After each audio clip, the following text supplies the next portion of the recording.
Well, Crimea, Global Rivalry, and the Vengeance of History is sort of the culmination of my, I guess, about 15 books that I've written on U.S., European, and Russian relations. So my first book, Surviving the Millennium, had pointed to the Crimea as one of the pessimistic scenarios that written back in 1994. I had argued that Russia, one of the negative things in a response to NATO enlargement, that Russia could seize the Crimea. And of course, no one took that very seriously back more than 20 years ago. So that was my first thing, and then I wrote a book, Dangerous Crossroads, which basically said the same thing. And I've been, well, for 20 years, I've expected some sort of backlash at some point. The question was when, and I mean, I wasn't the only one. Paul Nitze, George Kennan, and others were expecting a Russian backlash at some point either, but nobody could put a date on it. So the question was it possible to prevent such a backlash? And I always felt that we could have engaged in an alternative policy to prevent that backlash by bringing Russia into a closer relationship with the United States, Europe, and Eastern Europe as well. And so all my books have discussed that issue in different ways. It's just this is the first one that I wrote after the Russian seizure of Crimea. Therefore, working towards a new policy to prevent that annexation from becoming an even larger crisis, because different annexations in history have developed into major power wars. And so one of the themes of the book is to look at least in one chapter, is to look at different annexations and how the powers reacted to that annexation. So I go through different annexations in history to describe what I think are the most relevant annexations and which ones led to a major power war, a regional war, or which ones were just sort of forgotten. You take the Indian annexation of Goa, for example. Nobody did anything about it. It took place in 3 days. It's almost similar to the Russian annexation of Crimea, but nothing happened. In this case, though, I think we're in a very globally strategic situation where that annexation could lead to larger conflicts. And we're already seeing that in the sense of the NATO buildup in Eastern Europe, not just around the Crimea. You see Turkey flip-flopping from an anti-Russian to a pro-Russian position, and you see the Russians building up in the Crimea and in Kaliningrad and elsewhere. And then I link that to China, too, and what's happening between Russia and China. So if I can just outline what I do in this book. First, I critique Fukuyama, because Fukuyama led us to believe that major power war was fading away. There would be terrorism, there would be minor wars, but major power war was basically relegated. It was the end of history. He meant the end of history in the sense that democracy, for all its faults, was going to dominate, and that major power wars would fade away. I from the very beginning, disputed that, and Fukuyama wrote what I call a nasty review of my first book, Surviving the Millennium. I honestly wouldn't have been upset about it if I felt it was a critique that he actually read the book. But from his comments, I didn't feel he had read it or read it very closely. So in this book, I have gone through all his books, and I went through a number of his key points step by step. He says he's considered a rock star in the Ukraine, so at least he's had some influence there. However, I still think it's dangerously, what can I say,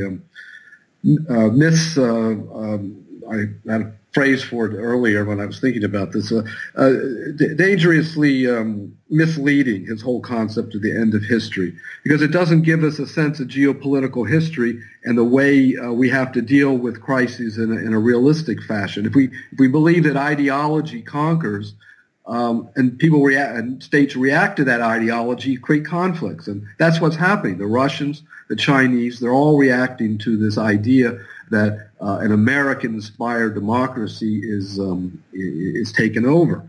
And the sense of triumphalism that Fukuyama portrayed, I think helped, of course it's not the cause of this, but it helped create an atmosphere in which there wasn't a mutual understanding and mutual respect for the different systems and the different visions of history. What I'm saying here is that the Russians saw themselves as victims of both Soviet communism and totalitarianism. So for Fukuyama to say that America is triumphant over communism wasn't really appreciated from the Russian perspective.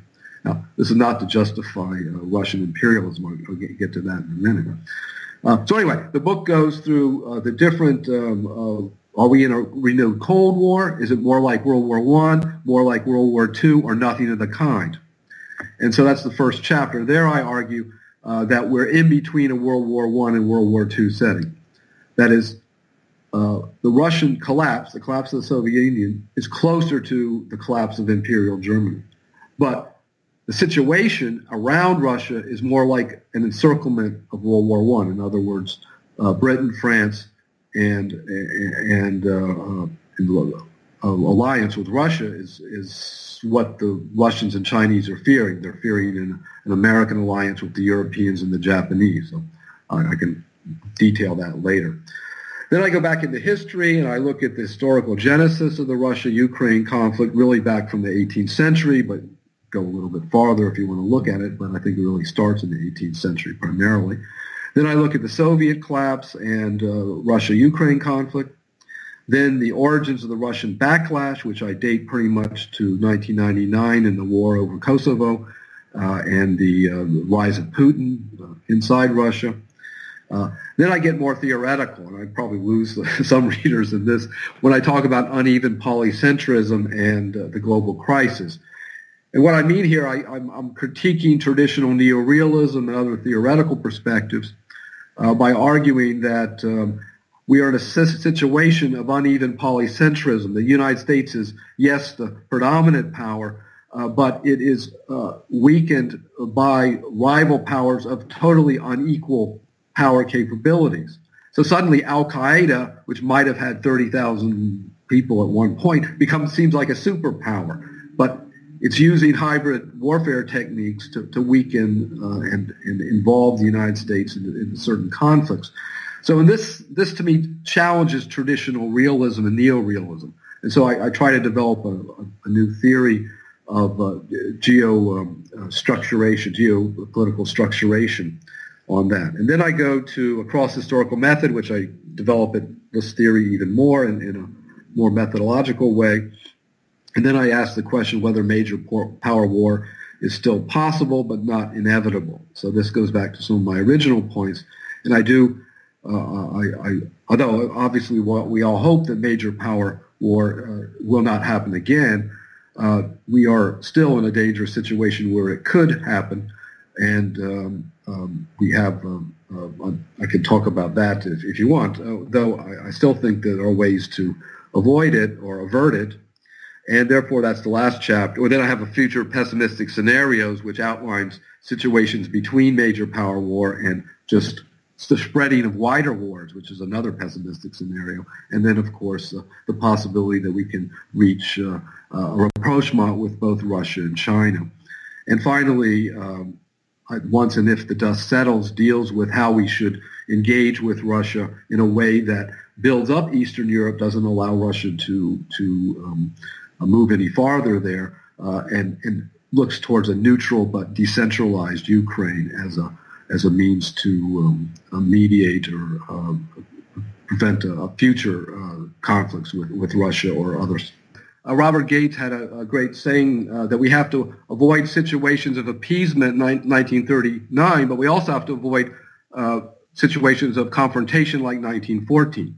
And so that image, I quote that statement by the former Secretary of State under Obama, Secretary of Defense under Obama, Gates, and argue that we're in between that situation right now. We can either be too confrontational and provoke a Russian backlash, or we can engage in too much appeasement and provoke allow a Russian advance that would in turn create another conflict. So we're really in a very ambiguous situation that's very dangerous.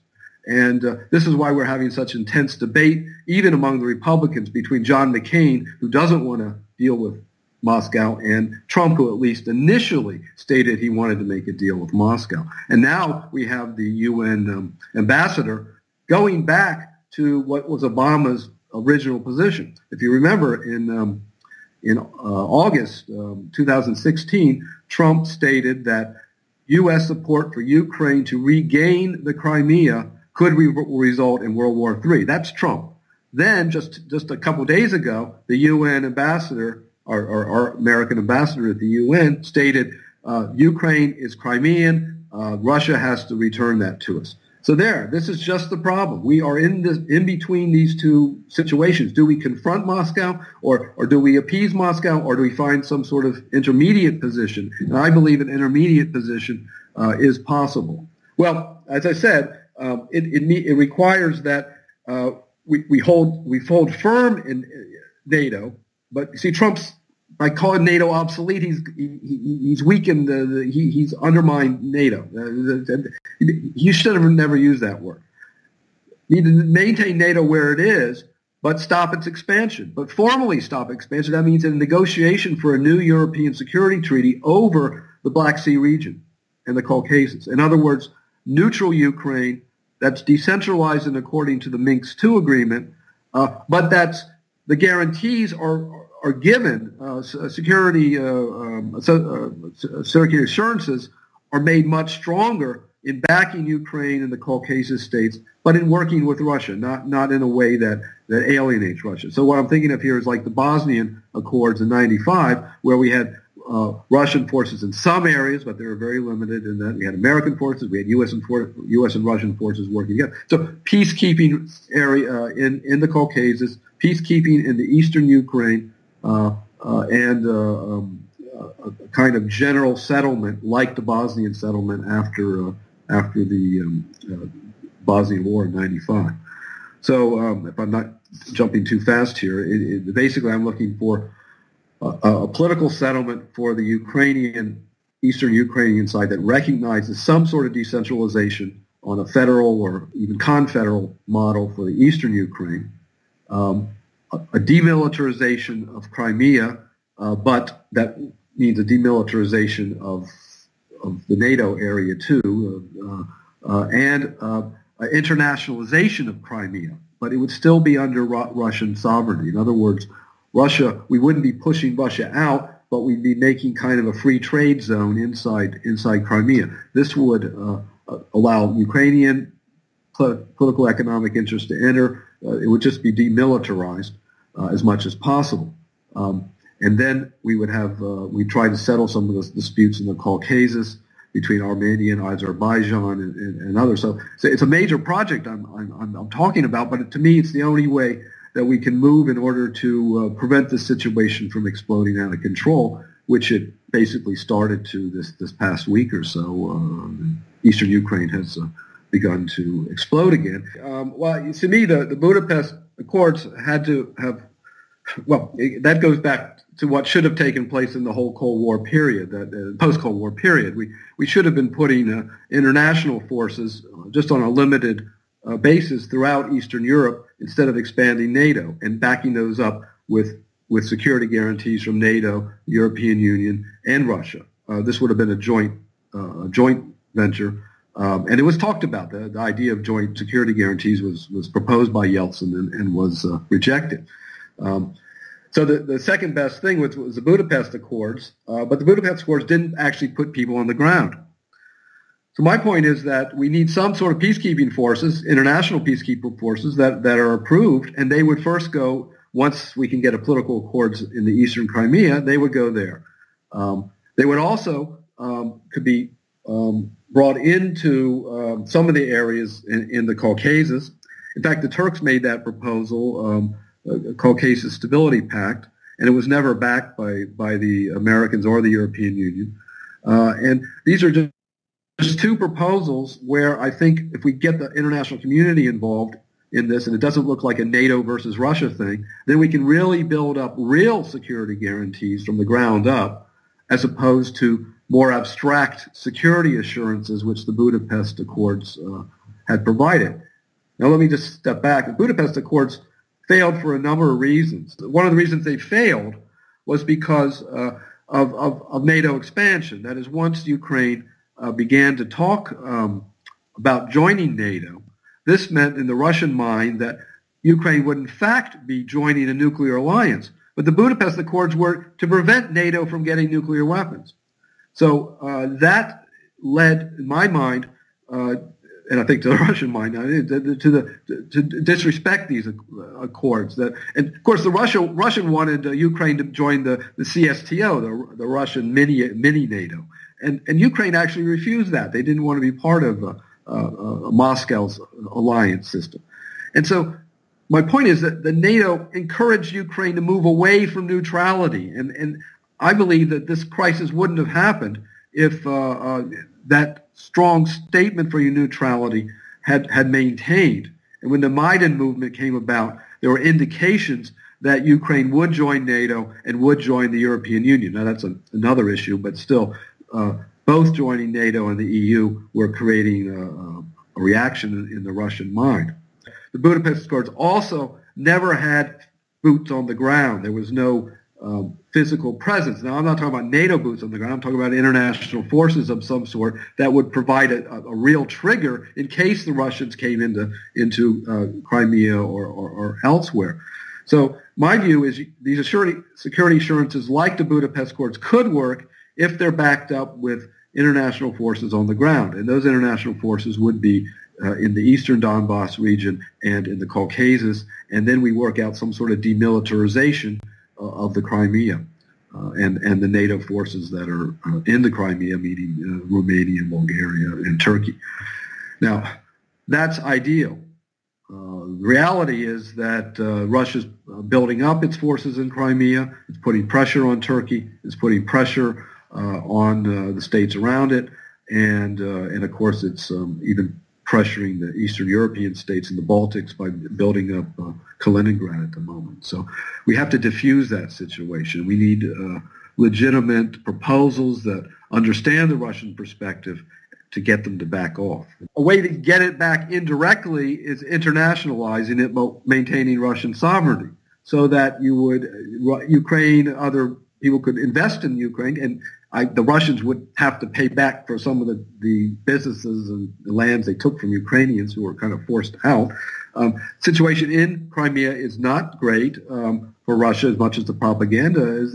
The Kerch Bridge is going to cost them a lot of money. They're getting the water supply is being cut off. They're having problems building their electricity and a lot of other economic and agricultural issues are affecting the Crimea.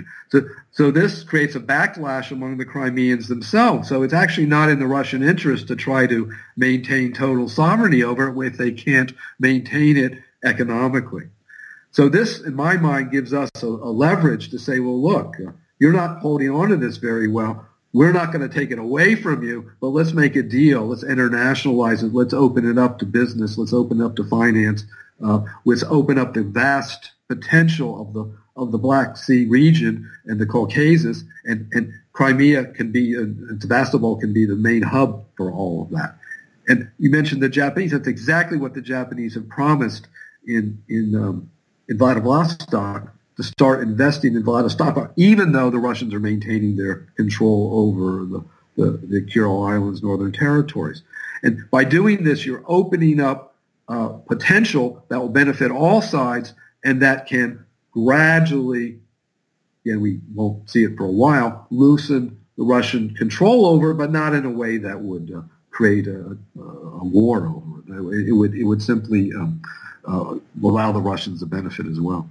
Well, I did have a debate with the former foreign minister of Ukraine 2 years ago, and he was taking such a militant anti-Russian line, the Russian aggressor in public, that it's very difficult when you use that kind of terminology to get anywhere. So if it's behind the scenes, and there was one Russian oligarch that did say, I can't think of his name at the moment, that did say that Ukraine should give up on the idea of seizing, getting back Crimea.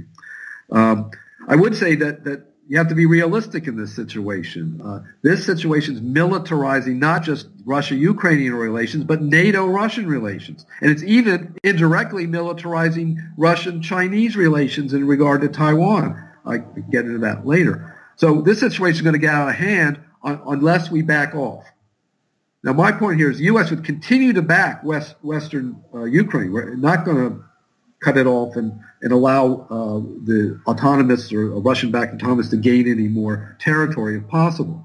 I think everybody's agreement with that. The question is limiting the expanse that has already declared itself autonomous and mediating the Crimea question, as I said, by declaring a free trade zone for Crimea that Ukraine can participate in business-wise, but it wouldn't have any territorial rights or sovereignty rights over it. I'll argue that with anybody. As long as there's guarantees that nobody's going to take over the region, Russia would still maintain sovereignty. But the point is that those social issues could be at least dealt with so that Tartars don't feel totally persecuted and the few Ukrainians left the same. And as I said, some of the Ukrainian businesses who were forced to leave would be repaid. It would be part of a larger deal. If you look at the Greeks and the Turks are talking about the same kind of thing for Cyprus. It's very complex negotiations. It hasn't, the Turks have the troops on the eastern Cyprus and the Greek Cyprus, and they're trying to negotiate over the territories that Turkey took. That's a possible parallel to look at as an analogy to what I'm talking about here. So it will take time and it will take real tough negotiation behind the scene, but I think it's possible because, as I said, it's in both sides' interest. Once Ukraine realizes it's never going to get it back, on the other side, the Russians are going to have to spend a hell of a lot of money to keep it, and it's not going to give them a good image, and they're going to be totally isolated because sanctions aren't going to be relieved until you get some sort of deal. Then we can move forward on a real negotiation and at least liberalize the Crimea. And by liberalization, I don't mean just economic, but political, at least on the local level, liberalization. This particular book is a very complex book in that I'm mixing theory, history, and analysis all together. And so it takes someone who really knows the history, knows the theory to read it. I think it's easy to read, though. I like to believe it's easy to read. As I said, the introduction, which you can get for free on the internet, is really a critique of Fukuyama's. He calls the end of history. I call it the vengeance of history. History has returned in a vengeance with this takeover, annexation of Crimea, and I think history is going to avenge itself again in Asia if we don't watch it. Though this book doesn't focus on that, I do that in my NATO expansion and U.S. strategy in Asia book, but that was in 2013. But I do mention it in this book that for me, Crimea and Taiwan are interrelated, and Cuba. In any way, we are, and I say this in this book, we are in a kind of Cuban Missile Crisis in reverse. That is, the more we push into Russian space, it's Russian so-called near abroad. It's similar to the Soviets pushing into Cuba in the 1960s. Or it's similar to the U.S. Supporting Taiwan and our independence against China. Each one of these has a relative impact on the major power. So each one creates a sense of conflict because from Cuba, if Russia put its nuclear weapons there, they could hit all the way to Washington, D.C. They would militarily control the eastern states, whatever. They could start nuclear war. Crimea, the same thing in the sense that the Russians annexed it precisely to prevent NATO from taking over and therefore containing Russia in the Black Sea and theoretically or putting nuclear weapons there at some point if that happened. Now Russia's putting nuclear weapons there. And that impacts Turkey. And Turkey, as I said before, is swinging closer to Russia. So this impacts NATO. So this is why the situation is very dangerous. And the same thing for Taiwan. The Chinese are paranoid about the idea of Taiwan becoming independent because that delegitimizes their claims to Taiwan. So these are three focal points of the contemporary world system that can provoke major power war.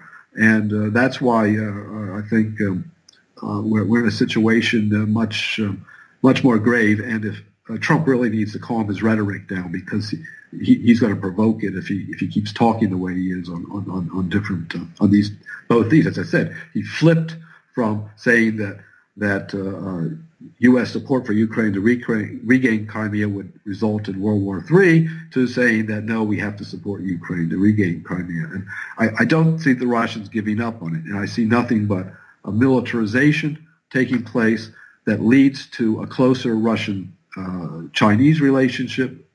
And that's been seen. Russia and China did naval maneuvers in the Eastern Mediterranean. China's rebuilding its Silk Road. Remember, the Silk Road went through Egypt and into Syria. They have Russia and China have much more common interests than most analysis are saying. The American analysis tend to think that they're going to break apart at some time. I don't see that, not in the near future. So my point is that this is a deeper book. It takes the Crimea as a focal point, but then looks in a historical direction towards the future, thinking about what kind of combinations, alliance combinations will develop after this annexation. And this is where it's, I think, controversial. And as I said, there are paths, I think realistic paths, to defuse the situation, but we haven't begun them yet. It's not really walking away from it. What I'm trying to say is saying, look, let's work with you, Russia. Like the Finns worked with the Russians. They fought the Russians. They still had to deal with them. And there are Finns that want to join NATO. I honestly don't think that's the right path. I think the right path is for the Americans to assert, we'll defend you, the Western Kiev, but you need to make a deal with the Eastern Kiev and some sort of decentralization deal that they will accept. You need to talk to the leaders. The Ukrainians call them terrorists, and the Eastern Ukrainians call the Kievs fascist, and this is going nowhere. So you need to talk to the Eastern Ukrainians.